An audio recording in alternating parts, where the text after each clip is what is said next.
খামারি ভাই ও বোনেরা, আমি আপনাদের মাঝে আজকে একটি এ সময়ের কমন একটি ডিজিজ নিয়ে আলোচনা করব। গরু বা ছাগলের খামারে প্রায় বর্তমানে এই ডিজিজটি প্রকোপ আকার ধারণ করছে। ডিজিজটি হলো গরু বা ছাগলের প্রসবের পর গর্ভফুল আটকে যাওয়া। যদি গরু বা ছাগলের গর্ভফুল আটকে যায় তাহলে আপনারা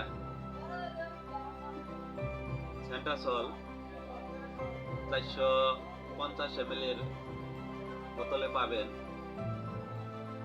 অথবা সেন্টাসল যদি না পান তাহলে এই প্রিপারেশনের বিভিন্ন কোম্পানির বিভিন্ন নামে আছে, ইউটিকেয়ার, ইউটিরেন, ইউকেয়ার।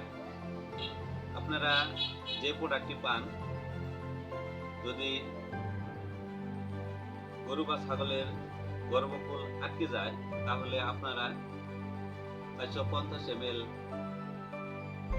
ওষুধ সম্পূর্ণই একবারে খাওয়াবেন।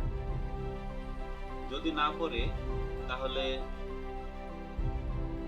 6 ঘন্টা পর পুনরায় আবার খাওয়াবেন। ছাগলের ক্ষেত্রে 75 মিলি করে 6 ঘন্টা পর পুনরায় 75 মিলি করে খাওয়াবেন।